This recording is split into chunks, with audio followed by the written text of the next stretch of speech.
सत्ता से सड़क पर आ चुकी कांग्रेस इस समय ये नहीं तय कर पा रही है कि प्रदेश के जो लोग हैं उनके हित में उसे कौन सा मुद्दा उठाना है। कभी वो राम भगवान के मंदिर को लेकर ये कहती है कि हम हनुमान चालीसा करा रहे हैं, हम हनुमान जी के अलावा राम भगवान के सबसे बड़े भक्त हैं, तो कहीं अब ये कहती नज़र आ रही है कि श्री कृष्ण जन्माष्टमी पर वो कृष्ण का दरबार सजाकर ये बताएगी कि वो बीजेपी से ज़्यादा कृष्ण भक्त है। वहीं बात करें बीजेपी के नेताओं की तो वो यहाँ चटखारे लेते नज़र आ रहे हैं। वो कह रहे हैं कि ये सिर्फ मौसमी बहार है, कांग्रेस स्थायी रूप से कुछ ऐसा नहीं करने वाली। बात कांग्रेस के अन्य नेताओं की तो वो जो हाई कमान है, जो प्रदेश का नेतृत्व है, उससे इतर अपनी अलग ही तान छेड़ रहे हैं। इसमें एक मंत्री जहां रेत के अवैध उत्खनन का मामला उठा रहे हैं, वहीं दूसरे पूर्व मंत्री जो है वो शराब की बढ़ी हुई कीमतों को लेकर प्रेस कॉन्फ्रेंस कर रहे हैं। ये इशू कितने महत्वपूर्ण हैं कि जनता समझ नहीं पा रही है। आज विशेष में हम इन्हीं विषयों पर चर्चा करेंगे। चर्चा की शुरुआत करें उससे पहले उन मेहमानों का परिचय जो इस परिचर्चा में भाग लेंगे। बात बीजेपी की। बीजेपी से वरिष्ठ नेता हैं, पूर्व विधायक हैं शैलेंद्र प्रधान जी, बीजेपी का पक्ष रखेंगे, और वरिष्ठ पत्रकार के रूप में राकेश दुबे जी रहेंगे। वो यहाँ विवेचना करके बताएंगे कि कांग्रेस में ये परिवर्तन जो आ रहा है वो कितना स्थायी है और क्या इससे जनता को फ़ायदा होगा, कांग्रेस को फ़ायदा होगा।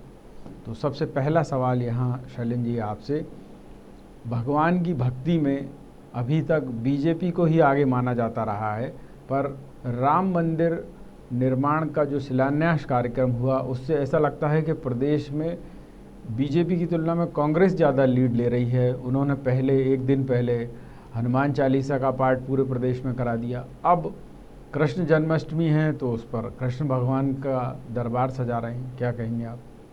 देखिए, कांग्रेस समझ गई है कि भारतवर्ष में रहना है तो वंदे मातरम कहना होगा, क्योंकि यहाँ की जो आबादी है वो मूल रूप से हिंदू है और बार बार सेकुलर शब्दावली का प्रयोग करके वो हिंदुत्व से दूर हो गई। मैं वो उनसे कृष्ण पूजा और राम हनुमान चालीसा इससे हटके अगर उनको थोड़ा आगे बढ़ना है तो मथुरा में कृष्ण मंदिर बनाने का वो एक अपनी घोषणा पत्र में डालें और हाँ कह दें कि वहाँ हम मस्जिद वहाँ से हटा देंगे और कृष्ण मंदिर बना देंगे। तो हो सकता है जनता को उसमें फिर से हिंदुत्व के प्रति कांग्रेस पार्टी की जो प्रतिष्ठा है उसमें कुछ उठा हुआ है। बिल्कुल। यहाँ मैं राकेश जी आपसे जानना चाहूँगा, ये जो कुछ धार्मिक भक्ति ज़्यादा उमड़ रही है, ये कांग्रेस का मूल चरित्र है या फिर ये बरसाती बहार है कि बस कुछ समय मौसम की बरसात है और उसके बाद गायब? जहाँ तक आप बात कांग्रेस की कर रहे हैं तो कांग्रेस का तो मूल चरित्र ही नहीं है। चरित्र जैसी चीज़ तो कांग्रेस में बची नहीं है। और जहाँ तक धार्मिक बात है तो मध्य प्रदेश के उपचुनावों को दृष्टिगत रखते हुए राम की भक्ति और कृष्ण की भक्ति कर रहे हैं। और पिछले लोकसभा चुनाव में आपको याद हो तो पार्टी के शीर्ष राहुल गांधी भी कुर्ते के ऊपर जनेऊ पहनकर हिंदुत्व का प्रदर्शन कर रहे थे। उन्होंने जिस गोत्र का उच्चारण किया वो गोत्र भारत के हिंदुओं में तो नहीं पाया जाता, विश्व के मालूम कह नहीं सकते। लेकिन कांग्रेस का मूल चरित्र कभी भी ऐसा नहीं रहा है। वो हमेशा दिखावा करती रही है। ये बिल्कुल वैसा है, शहर का वक्त है, जाम में शराब नहीं, ये धोखा है आफ्ताब का, आफ्ताब नहीं। और ये जो एक नई चीज़ चल गई, कि आपको लगता है इसमें कांग्रेस कुछ लीड लेती नज़र आ रही है? बीजेपी में इस तरीके के आयोजन नहीं होते हैं और कांग्रेस ये कर रही है कि कमलनाथ जी के यहाँ जो है वो, चूँकि अभी तो प्रदेश कांग्रेस के अध्यक्ष हैं, वो पूर्व मुख्यमंत्री हैं, उनके घर पर जो है कृष्ण भगवान का दरबार सजने वाला है। कांग्रेस में तो पहले ऐसा हुआ नहीं है, पर बीजेपी में ये नहीं हुआ है इतने बड़े स्तर पर आयोजन जैसा ये कर रहे हैं। दोनों में उनका मूल चरित्र बदलता जा रहा है। बीजेपी कांग्रेस होती जा रही है और कांग्रेस बीजेपी होती जा रही है। एक छोटा उदाहरण आज का सवेरे पढ़ने के बाद भारतीय जनता पार्टी के कुछ नेताओं ने जो कहा वो बताता हूँ। मुख्यमंत्री शिवराज सिंह चौहान ने कहा कि वो एक मंत्री गंभीर रूप से बीमार हैं, उनको अपना प्लाज्मा डोनेट करेंगे। भारतीय जनता पार्टी के लोगों का कहना है कि मुख्यमंत्री को निगम मंडल डोनेट कर देना चाहिए, वो तो भारतीय जनता पार्टी के लोग खुश हो जाएंगे। प्लाज्मा, तो इस तरह की नौटंकियाँ सब दूर चल रही हैं। बिल्कुल। क्या कहेंगे साहब प्रधान जी, बहुत बड़े चुभने वाला कटाक्ष किया है राकेश जी ने कि सीएम जो है प्लाज्मा अपना डोनेट कर रहे हैं, वो लेना नहीं चाहता कोई। वो कह रहे हैं कि प्लाज्मा से अच्छे तो ये निगम मंडल जो खाली पड़े हैं वो डोनेट कर दो, तो लोगों में वैसे ही स्फूर्ति आ जाएगी। देखिए, माननीय राकेश जी स्वतंत्र हैं, कुछ भी कहने को, पत्रकार हैं, निष्पक्ष हैं। निश्चित ही माननीय मुख्यमंत्री जी को अपने सभी कार्यकर्ताओं को कुछ न कुछ जो सरकार की गरिमा और कार्यकर्ता की प्रतिष्ठा के अनुरूप कहीं ना कहीं वो प्रतिष्ठित करना चाहिए। बस इसमें वैसे बात इनकी गलत नहीं है, पर माननीय मुख्यमंत्री जी के बारे में ये तय है कि जो भी निर्णय होते संगठन से होते हैं, कोई हमारा मुख्यमंत्री निर्णय नहीं करता। बहुत अच्छी बात आपने कही है। और मैं ये भी पूछना चाहूँगा कि मुख्यमंत्री जी ने प्लाज्मा डोनेट करने की बात जैसे ही कही, उन्होंने कहा मैं विश्वास सारंग को भी देना चाहता हूँ, तो उसके बाद सब में भगदड़ मच गई, कोई लेने के लिए आगे ही नहीं आ रहा है। मालूम नहीं हुआ क्या है। पेपर में जो बयान आया उसके माननीय मुख्यमंत्री जी ने एक अच्छी पहल की है, पर प्लाज्मा डोनेट करना वो भी किस ब्लड ग्रुप का है, विश्वास सारंग का क्या ग्रुप है, माननीय मुख्यमंत्री जी का क्या ब्लड ग्रुप है। अगर सेम ब्लड ग्रुप होता है तो ही डोनेट किया जा सकता है। अब आप कह रहे हैं भगदड़ मच गई, मेरे को ये नहीं समझ में। हाँ, तो उधर से रिस्पॉन्स ही नहीं आ रहा ना कोई कि हाँ साहब मैं लेना चाहता हूँ इनका प्लाज्मा, कोई कह ही नहीं रहा कि हमें नहीं चाहिए प्लाज्मा। तो वो अगले लोग तो ये कह रहे हैं हम तो वैसे ही ठीक हो रहे हैं, कोई दिक्कत नहीं। नहीं, ये तो सेल्फ बॉडी का जो इम्यूनिटी सिस्टम इम्प्रूव होता है, ये तो हर मेडिकल बीमारी के साथ है कि बॉडी खुद ही रिकूप करती है। अपन डोज लेते हैं उसको थोड़ा सा नलीफाई करने।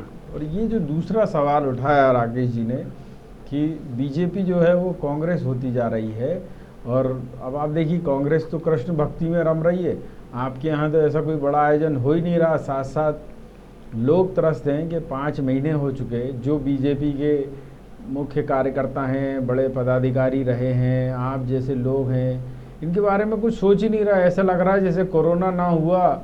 वैसे तो रोज़ नेता गाल बजा रहे हैं कि साहब कोरोना से हमारी व्यवस्था नहीं रुकनी चाहिए, पर अगर व्यवस्थाएं देखें तो सब चौपट पड़ी हुई हैं। अब इन्होंने जैसे निगम मंडल की बात उठाई, जो बाहर से आए हुए लोग हैं उनके लिए हाल निगम मंडल में नियुक्तियां हो गई, और आप लोगों का कहीं आता पता नहीं।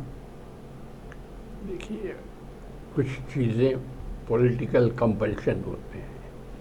अब नहीं, अब ये ज़्यादा में इससे ज़्यादा में शब्द नहीं, इसका आप इसलिए नहीं दे सकते कि ये कंपल्शन कमलनाथ ने भी किए, तो पता चला कि वो सरकार जो है सत्ता से सड़क पे आ गई। तो ये उससे कार्यकर्ता तो नाराज है ना आज कांग्रेस का, कि भाई उसी समय अगर भूपेश बघेल ज़्यादा समझदार निकले, उन्होंने न केवल अपने यहाँ चुनाव करा लिए, अपने सारे पदाधिकारी बनवा दिए, जहाँ निगम मंडल और बाकी जगह जो खाली पड़ी थी, सत्ता हो संगठन हो, यहाँ तो ऐसा लग रहा है 5 महीने से सबसे ज़्यादा कोरोना तो बीजेपी पे ही चढ़ गया है। नहीं, देखिए, माननीय भूपेंद्र बघेल जी ने मध्य प्रदेश और राजस्थान में जो उठापटक हुई कांग्रेसियों की, उसके चक्कर में छत्तीसगढ़ में नहीं, उन्होंने पहले ही कर लिया था। आपकी जानकारी के लिए मैं बता दूं कि अगर निगम मंडल की आप बात करें तो वो आप भले ही थोड़ा कह सकते हैं, पर उन्होंने स्थानीय निकायों के चुनाव यहाँ की सरकार से पहले करा लिए। यहाँ की सरकारें जो थी कमलनाथ जी की या दिग्विजय सिंह जी जो पीछे से चला रहे थे, उन्होंने इसी में लगे रहे कि ये आरक्षण ऐसा हो जाए, ये वैसा हो जाए, उस चक्कर में चुनाव ही नहीं हुए। देखिए, कांग्रेस के कार्य करने की पद्धति के कारण ही तो उनके यहाँ विद्रोह हुआ। तो अब आपके यहाँ भी यही स्थिति बन रही है, जो बीजेपी के समर्थक हैं, जो बीजेपी के लिए काम करते रहे हैं, उनको इग्नोर किया जा रहा है, और जो कांग्रेसी हैं उनको आप उपकृत कर रहे हैं, तो इससे नाराज़गी नहीं होगी? जैसे अभी निगम मंडल की बात कर रहे हैं, आप बताइए, प्रदीप जायसवाल जो हैं वो कमलनाथ सरकार में भी मंत्री थे कैबिनेट, और जब उनकी सरकार गई, अब शिवराज जी की सरकार में वो खनिज निगम के अध्यक्ष हैं और वही कैबिनेट मंत्री का दर्जा है। लेकिन इस तथ्य या आपके जो आपने जो कहा उससे कहीं ना कहीं आम कार्यकर्ता और जो वरिष्ठ कार्यकर्ताओं को कहीं ना कहीं निराशा तो होती है। बहुत अच्छी बात आपने कही है। यहाँ राकेश जी, मैं आपसे जानना चाहूँगा कि ये जो भगवान की भक्ति चल रही है, भूखे भजन ना होए गोपाला, अपन ये सुनते आ रहे हैं, तो यहाँ बीजेपी के लोग भजन करने की स्थिति में हैं, या फिर वो लोग भी कह रहे हैं कि साहब कुछ और ऐसा करिए जिससे कार्यकर्ता भी संतुष्ट हों और काम आगे बढ़े? लगे नहीं कि कोरोना काल जो है वो सिर्फ बीजेपी के कार्यकर्ताओं और नेताओं पर ही? देखिए, आज जो स्थिति बनी हुई है प्रदेश में, भारतीय जनता पार्टी का एक बड़ा वरिष्ठ लोगों का ग्रुप भारतीय जनता पार्टी के वर्तमान नेतृत्व से नाराज है। जो कृष्ण भक्ति या दूसरे जो कार्यक्रम होते थे वो भारतीय जनता पार्टी के कार्यालय में तब होते थे जब उसके कार्यकर्ता बेहद खुश होते थे। आज कार्यकर्ता खुश नहीं हैं, कार्यकर्ता नाराज हैं। चाहे आप जबलपुर में अजय विष्णु की बात कर लें, चाहे भोपाल में रघुनंदन शर्मा की बात कर लें, या इंदौर में अन्य नेताओं की बात कर लें, इवन यहाँ तक स्थिति आ जाए कई बार तो कैलाश विजयवर्गीय जैसे नेता भी जो है कटाक्ष करते हैं। अब सवाल ये है कि जब उत्साह नहीं है, हर उत्सव उत्साह से होता है, चाहे वो जन्माष्टमी हो, चाहे रामनवमी हो, कोई भी पूजा हो, वो उत्साह से होती है। भारतीय जनता पार्टी में उत्साह खत्म होता जा रहा है जब से आयातित लोग भारतीय जनता पार्टी में आना शुरू हो गए, और फिर वो आयातित आदमी जब आते हैं तो साथ में अपना पुरस्कार पहले वसूल करते हैं। तो जो कार्यकर्ता वर्षों से लगे हुए हैं, जिनकी निष्ठा संदिग्ध है, ऐसे लोग जो है परेशान हो रहे हैं। तो वो फिर परेशान नहीं हो सकता था कि सत्ता और संगठन ये समन्वय बनाकर कि बाहर से आने वालों के साथ साथ जो और जमीनी कार्यकर्ता हैं, नेता हैं, जिन्हें पिछले 18 सालों में लाभ नहीं मिल पाया किन्हीं कारणों से, तो वो उनको आगे आने का मौका देते, वो भी नहीं हो पाया क्या? नहीं, वो 18 साल के पहले ही जो ब्लैक लिस्ट बना ली है, वो ब्लैक लिस्ट बीजेपी में अभी भी काम कर रही है। प्रधान जी सहमत हों या ना सहमत हों, लेकिन ऐसी किसी सूची में प्रधान जी का भी नाम है। बहरहाल वहाँ सूची बन जाती है, और वो सूची बनने के बाद जो हाईकमान, जिसका नाम कुछ भी दे सकते हैं, वो उस सूची पर विचार करते हैं, और हमेशा बस इतना से ही कहना पर्याप्त है कि फला नहीं, बस इतने में ख़त्म हो जाता है काम। नहीं, पर क्या आपको नहीं लगता कि इससे पार्टी में आगे चल के बिखराव होगा? जो निराशा है वो जो हश्र कांग्रेस का हुआ है, वैसी स्थिति और बनती जाएगी? उपचुनाव के नतीजे जो हैं भारतीय जनता पार्टी के लिए अलार्मिंग होंगे, और वो शायद भारतीय जनता पार्टी मध्य प्रदेश में विभाजन का कारण। आपको लगता है कि अलार्मिंग होंगे तब, जबकि कांग्रेस तो जिसको कहें जिस डाल पे बैठे हैं वहाँ कुल्हाड़ी से काटने के बाद एक बार नीचे टपक जाए, फिर उस पे चढ़े पेड़ पे, और फिर काट के फिर टपके, ये ऐसे कृत्य कर रही है। तो आपको नहीं लगता ये कालिदास के जो रिवाइज्ड एडिशन है वो? नहीं, कांग्रेस कालिदास का रिवाइज्ड एडिशन है, पर भारतीय जनता पार्टी के विधानसभा चुनाव के नतीजे भी कुछ इसी प्रकार के थे। बाई डिफ़ॉल्ट कांग्रेस तब भी जीती थी, और ये उपचुनाव भी कांग्रेस लगता है बाई डिफ़ॉल्ट जीत जाएगी अगर भाजपा में ऐसा ही अंतर विरोध चलता रहा। जो समीकरण बन रहे हैं, जिस तरीके का बहुमत है, आप भी समझ रहे हैं कि 27 में से 27 सीटें तो कांग्रेस नहीं ला सकती, और कांग्रेस को तो 2 भी सीटें मिल जाती हैं तो वो 109 के आंकड़े पे पहुंचते हैं, और 7 निर्दलीय तस्तरी लेके घूम रहे हैं कि भाई साहब हमारा तो समर्थन आप ही को है, आपको ही तिलक करेंगे। हाँ, वो तिलक करेंगे, और ये जो हम जिन सीटों का गणित जोड़ रहे हैं, वहाँ भारतीय जनता पार्टी के उम्मीदवार के अतिरिक्त जहाँ कांग्रेस में से जो अभी आए हैं उनको टिकट अगर मिलता है तो भारतीय जनता पार्टी का संतोष और तेजी से भड़केगा। नहीं, मान सकते हैं बढ़ेगा, पर जो 4 सीटें अगर हम ऐसी भी निकाल दें जिनमें ये चीज़ नहीं आएगी। 2 सीटें तो मैंने बताया ना कि सदस्यों के निधन से खाली हुई हैं और 2 उनके इस्तीफ़ा देने से खाली हुई जो चुनाव नहीं लड़ेंगे। तो अगर 4 लोग हो गए, 4 में से 2 भी अगर बीजेपी जीत जाती है तो उसको तो कोई नुकसान नहीं है, पर कांग्रेस ला पाएगी 27 में से 27 नहीं तो मैं कहता हूँ 25 भी ला पाएगी क्या? कांग्रेस आज आज की गणित को देखें और जो उम्मीदवारों के अभी नाम चल रहे हैं उसके हिसाब से कांग्रेस को 18 से 22 सीटों के बीच में सीटें मिलने की संभावना लोग बता रहे हैं।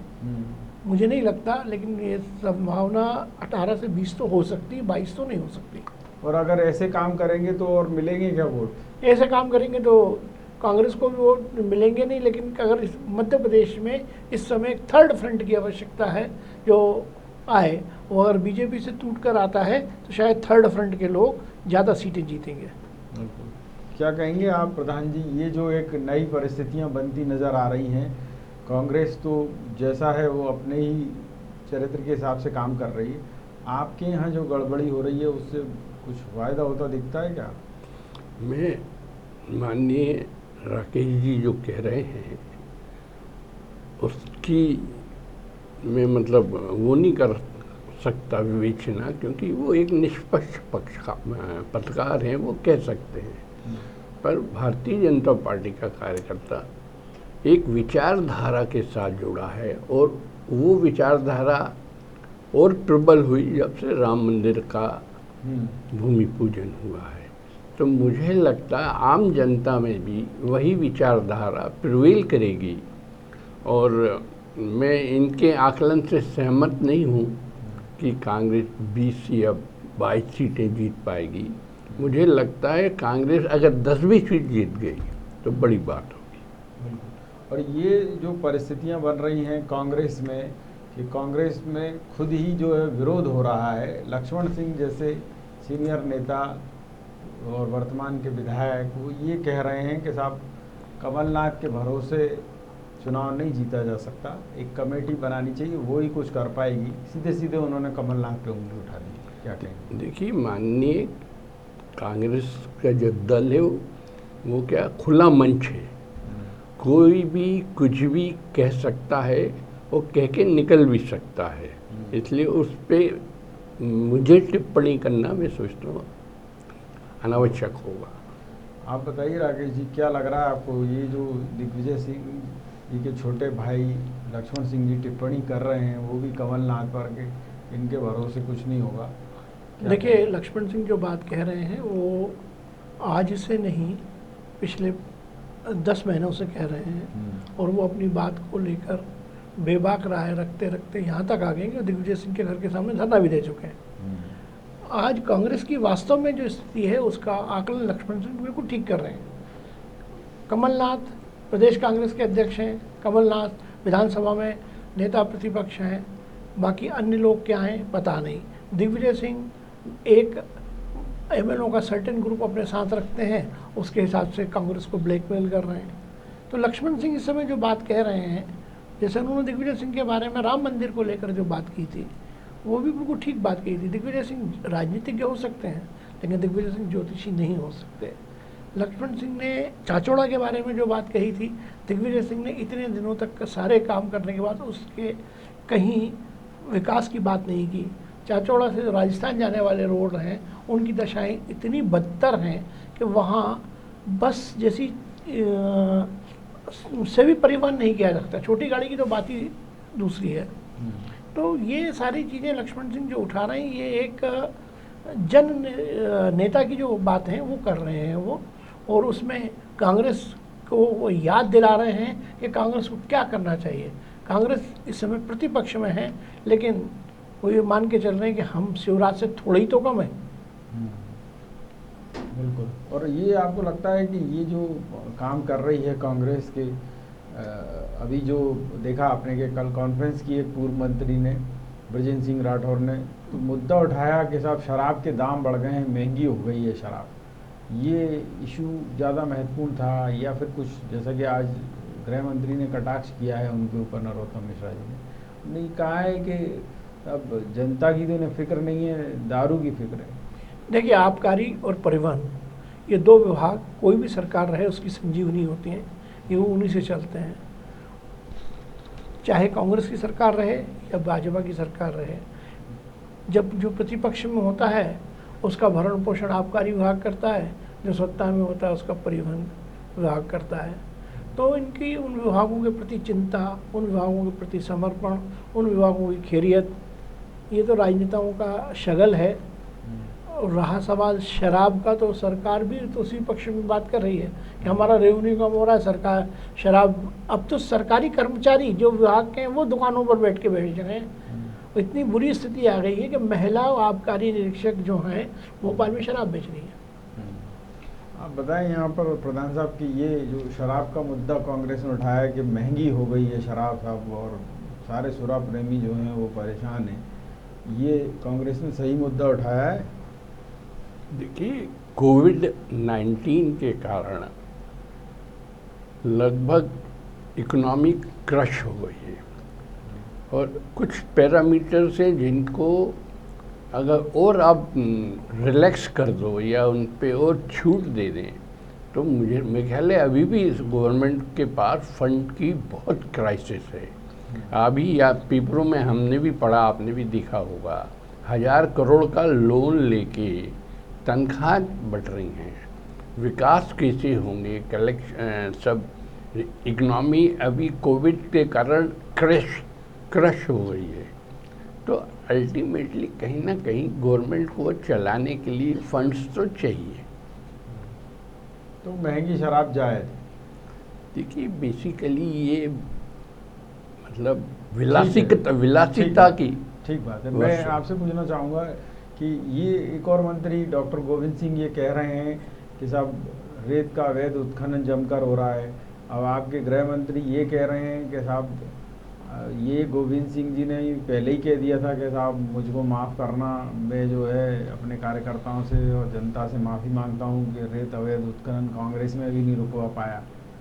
और ये भी कह रहे हैं कि ये सब ठेकेदार कांग्रेस ने नए अपने ठेके दिए उसमें उस समय के हैं, तो अब जो रेत खनन उत्खनन जो हो रहा है वो अवैध कैसे हो गया, और है तो प्रमाण दे दो। तो क्या लग रहा है, ये कुछ गड़बड़ है मामला या वाकई सही चीज़ उठा रहे हैं डॉक्टर गोविंद सिंह? देखिए, रेत का खनन हमेशा एक विवादित विषय रहा है और सरकार कोई हो दूसरे पे यही आरोप लगाती है कि अवैध खनन हो रहा है। और ये बात भी सही है कि जो रेत माफिया और जो उस क्षेत्र में जितने भी कर्मचारी अधिकारी इन्वॉल्व हैं वो सही कहीं ना कहीं शासन की घोषित नीति कुछ भी हो पर वो कहीं ना कहीं लिप्त तो रहते हैं। और ये जो मंत्री जी बात उठा रहे हैं कि साहब बहुत गड़बड़ हो रही है और मैं 15 अगस्त पे धरने पे बैठ जाऊंगा और ये वो सब सारी आंदोलन की बातें कह रहे हैं। वो देखिए, विपक्ष में है तो स्वतंत्र हैं। या मैं राकेश जी आपसे जानना चाहूँगा कि डॉक्टर गोविंद सिंह की ये बात वाकई दमदार है या फिर समय के हिसाब से वो इसको कहें अपना वजूद दिखाने के लिए रेटिंग बढ़ा रहे सर? हाँ, ये प्रधान जी जो कह रहे हैं वो बात ज़्यादा बच्ची है।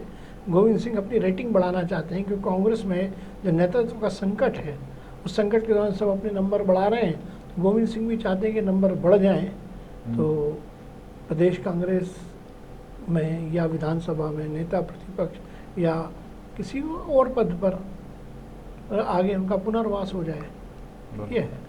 बिल्कुल। और ये इन इश्यूज से आपको लगता है कि जनता का सीधा सरोकार है, चाहे शराब के बढ़ते दाम हो या रेत का अवैध उत्खनन हो, या फिर और कुछ विषय हैं जिनको कांग्रेस को संजीदगी से लेना चाहिए? जनता की तरफ से तो भारतीय जनता पार्टी का ध्यान है ना कांग्रेस का ध्यान है। मध्य प्रदेश में अकेले कल के जो आंकड़े थे उसके हिसाब से 8 करोड़ प्रवासी मजदूर प्रभावित हुए हैं मध्य प्रदेश में, जो यहाँ वहाँ से आए या यहाँ से वहाँ गए हैं, उनके पास काम नहीं है। इस तरफ ना तो कांग्रेस का ध्यान है कि वो उनके लिए कुछ करे। गोविंद सिंह खदान के मामले को लेकर तो धरने पे बैठ सकते हैं, प्रवासी मजदूरों के लिए उनका कोई वो नहीं है। ठीक इसी तरह से भारतीय जनता पार्टी को जो कल्याण की बात करती हैं, जो उन प्रवासी मजदूरों की तरफ उसका भी कोई ध्यान नहीं है। ये सवाल मैं आपसे पूछना चाहूँगा शैलेंद्र जी कि मध्य प्रदेश के लोगों की तरफ आपकी सरकार का ध्यान नहीं है। एक बात दिग्विजय सिंह जी ने भी उठाई थी कि 10वीं और 12वीं जिन्होंने यहाँ से कक्षा पास की हों, जिन बेरोजगारों ने, उनको प्राथमिकता मिलनी चाहिए नौकरी में। और दूसरी बात ये कि बीजेपी जब से बनी है इस नियम को शिथिल कर दिया गया है। अब ये भी देखने में आ रहा है, चाहे रोजगार हो, उद्योग धंधे विकसित करने की बात हो, मध्य प्रदेश के लोगों को क्रश किया जा रहा है, और वो भी बीजेपी की गवर्नमेंट। नहीं, देखिए, जब से बीजेपी गवर्नमेंट आई, जब से ही ये कोविड-19 आ गया है, अभी तो नौकरी बढ़ाने की बात हो रही है, उनको कंटिन्यू करना है। आप ही देख रहे हैं कि गवर्नमेंट ने कह दिया कि 1/3 कर्मचारी ऑफिस में आए। अब जब 1/3 कर्मचारियों को आप ऑफिस में ही बुला रहे हैं, तो मतलब आप समझ लीजिए आप रोजगार बढ़ा कैसे सकते हैं। इस वक्त गवर्नमेंट के पास हर सिस्टम कोलैप्स हो रहा है। वो तो नहीं, पर यही तो मैनेजमेंट है ना भाई। अगर कमलनाथ जी ये मैनेजमेंट नहीं कर पाए तो उनकी सरकार चली गई, फिर आपका मैनेजमेंट काहे का, आपकी सरकार क्या है? सब जनता के ही भरोसे तो आप सत्ता में क्यों बैठे हैं आपके लोग? देखिए, पूरे भारतवर्ष में हर राज्य में लगभग यही स्थिति है। इसको आप आइडेंटिफाई या आइसोलेट करें एमपी के ऊपर, तो मैं नहीं, पर मध्य प्रदेश के लोगों के साथ तो अन्याय है ना कि जिस फील्ड में आप जाइए, मध्य प्रदेश के लोगों को सरकारी मशीनरी सपोर्ट ही नहीं कर रही है। उनको ये मान के चलती है कि ये तो सब ऐसे ही हैं, जो देखो दिल्ली, मुंबई और दूसरे जो राज्य हैं वहाँ से आप वहाँ के लोगों को ज़्यादा प्रेफर कर रहे हैं।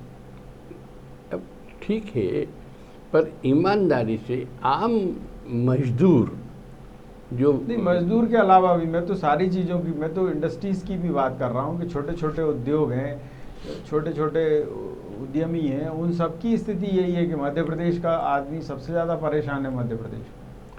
देखिए, व्यापार में जो भी इन्वॉल्व है वो परेशान है। इसके ऊपर कोई मेरे को कोई ऐसा सीमाओं में बांध कर लॉजिक देने की आवश्यकता नहीं है, क्योंकि ये सर्वभौम सत्य है कि इकोनॉमिक कोलैप्स हो रही है, वर्ल्ड ओवर इकोनॉमिक कोलैप्स हो रही है।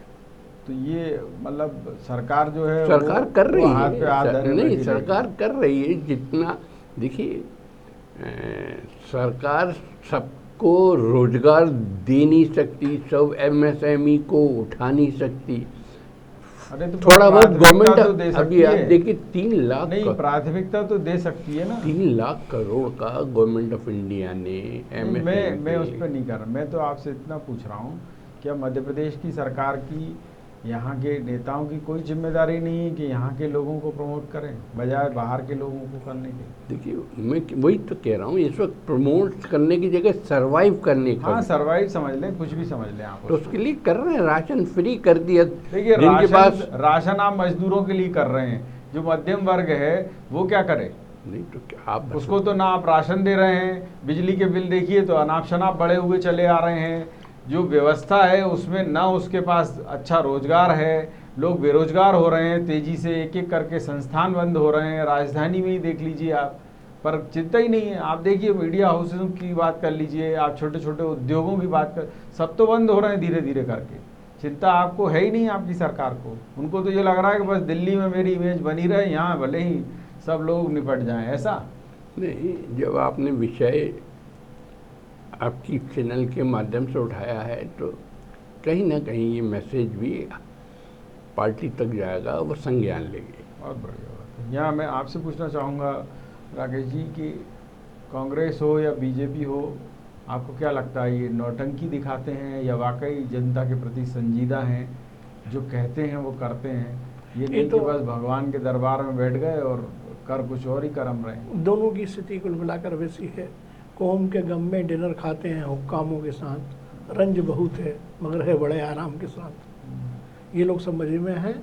जनता खास तौर से मध्यम वर्ग, मध्य प्रदेश में मध्यम वर्ग के लोगों की बेरोजगारी सबसे ज़्यादा बढ़ी है, और वो आंकड़ा लगभग बेरोजगारी का जो प्रतिशत होता था, इस समय 24% मध्यम वर्ग के लोग बेरोजगार हुए हैं। बहुत अच्छी बात कही है। और ये जो शेर है कि कौम के गम में डिनर लेते हैं हुक्काम के साथ, रंज लीडर को बहुत है मगर आराम के साथ। इस शेर में बहुत सी चीज़ें भी निहित हैं और वो ये बताती हैं कि किस तरह से कई नेता जनता को मूर्ख समझ रहे हैं और वो ये भी देख रहे हैं कि जनता कुछ कर तो सकती नहीं है, और वो अपना जिसको कहें अपनी कुर्सी बचाने के लिए जो झूठ बोलते हैं, जो जिस तरीके के आडंबर करते हैं, उससे कम से कम आने वाले समय में तो भरोसा जो है वो उठ सा ही रहा है।